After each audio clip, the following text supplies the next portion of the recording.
नमस्कार दोस्तों, 70,000 kilo heroin सरकारी मालखानों से गायब हो गई है। कितनी? 70,000 किलो। कोर्ट ने सरकार को नोटिस जारी कर दिया है और कहा है कि 4 हफ्तों में जवाब दीजिए कि हेरोइन को जमीन खा गई या आसमान निगल गया। मोदी की ही सरकार है, हेरोइन पकड़ने वाली एजेंसी भी मोदी की ही है।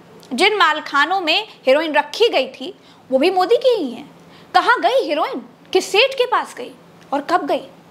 पेशे से पत्रकार याचिकाकर्ता ने दावा किया है कि 2018 से 2020 तक देश में ड्रग्स की जब्ती के संबंध में एनसीआरबी की रिपोर्ट और गृह मंत्रालय के आंकड़ों के बीच काफी अंतर है। दिल्ली हाई कोर्ट ने अपने आदेश में कहा कि 2018 से 2020 के बीच कुल मिलाकर 70,772.48 किलोग्राम हेरोइन मालखाने से गायब हो गई है।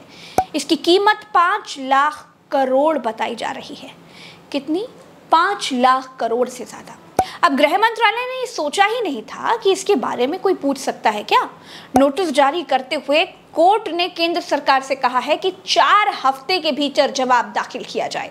इतनी हेरोइन का भयानक रूप से गायब होना राष्ट्रीय सुरक्षा, सामाजिक स्थिरता और आर्थिक नतीजों को लेकर चिंताएं बढ़ाता है।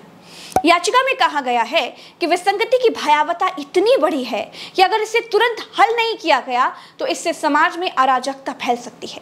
लेकिन इस मुद्दे पर कोई कार्रवाई नहीं की गई है। हेरोइन कहां गई? मोदी को मंचों से ठीक उसी तरह जवाब देना चाहिए जिस तरह से झारखंड में बीजेपी का सफाया होता देख मोदी जी लोगों को टीवी देखने की अपील कर रहे हैं। मोदी जी कहते हैं कि घर जाओ, टीवी देखो। विपक्ष के मंत्री के पीए के नौकर के घर से करोड़ों बरामद हुए हैं। किसके घर से? झारखंड के मंत्री के पीए के नौकर के घर से। जब गोदी मीडिया ने यह खबर दी कि करोड़ों बरामद हुए हैं तो अपने आप ही पता चल गया कि विपक्ष के ही किसी नाते रिश्तेदार के घर से हुए होंगे, क्योंकि मोदी जी की एजेंसियों का अब तक के ट्रैक रिकॉर्ड मतलब उसके हिसाब से सत्ता पक्ष के ठिकानों से कुछ बरामद करने का तो रहा नहीं है। गोदी मीडिया अगर बिका नहीं होता तो सवाल पूछता कि मोदी जी ये बताइए, आपने तो नोटबंदी ये कहकर की थी कि सारा काला धन खत्म हो जाएगा, तो फिर ये नोटों के बंडल कहाँ से आ रहे हैं जी? या फिर इसमें भी खेल है? आपने पूरे देश को लाइन में लगा दिया था। वहाँ आपने कहा कि काला धन खत्म कर दिया है, देश में कहीं भी काला धन नहीं बचा है, आतंकवादी भी पैसों के लिए तड़पने लगे हैं, आतंकवाद भी खत्म हो गया है। लेकिन ना काला धन खत्म हुआ, ना आतंकवाद खत्म हुआ। मोदी जवाब देने के बजाय लोगों को टीवी देखने के लिए कह रहे हैं। टीवी मतलब सत्ता का गुलाम गोदी मीडिया, जो सत्ता के इशारों पर ही झूठ दिखाता है।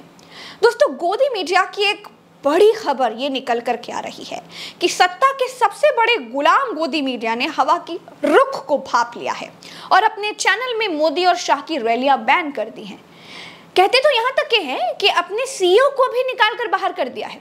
सुभाष चंद्रा ने कहा है कि जब वो जी न्यूज चैनल खोलने जा रहे थे तब भी उनको जेल में डालने की धमकियां दी गई थी और अब 33 साल बाद भी उनको ऐसा ही कुछ महसूस हो रहा है। और यदि आपने करने का प्रयास किया तो मैं आपको जेल में डाल दूंगा। मैं बड़ा स्तब्ध रह गया और मैं ये कह के उनसे निकला कि मैं तो करूंगा, आपको जो करना हो करिए, मुझे जो करना है मैं करूंगा। आज 33 वर्ष बाद भी ऐसा ही कुछ मुझे महसूस हो रहा है। सुभाष चंद्रा अपने ट्वीट में लिखते हैं, आइए लोकतंत्र को बनाए रखने, पारदर्शिता को बढ़ावा देने और सूचना के अधिकार की सुरक्षा में स्वतंत्र प्रेस की शक्ति का जश्न मनाएं। मीडिया उद्योग के एक अभिन्न अंग के रूप में मैं सच्चाई और जवाबदेही की खोज में दुनिया भर के सभी पत्रकारों के साथ खड़ा हूँ। आगे एक और ट्वीट में जी मीडिया के मालिक लिखते हैं कि सो द प्ले मेरे Ram, A powerful line by dying Ravan, मेरे पतन का कारण मुझे अपने ज्ञान का अहंकार था और राम को अहंकार का ज्ञान था। हमें इसे समझकर अपने व्यवहार में बदलाव करने में ही लाभ है। जय भारत। सुभाष चंद्रा ने कहा कि जी नेटवर्क को 155 करोड़ लोग रोज देखते हैं। ये कहने का मेरा मतलब क्या है वो मैं आगे आने वाले वीडियो में बताऊंगी।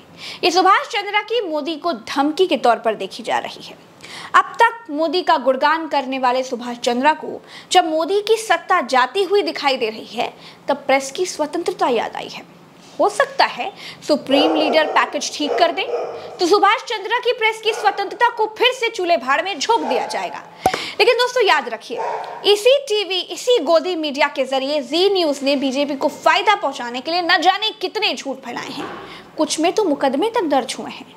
मोदी यही वाला टीवी देखने के लिए कह रहे हैं, क्योंकि जब झूठ आपके कानों में चारों तरफ से ठूसा जाता है ना, तब सच झूठ की आवाज़ों के नीचे दब जाता है। नमस्कार।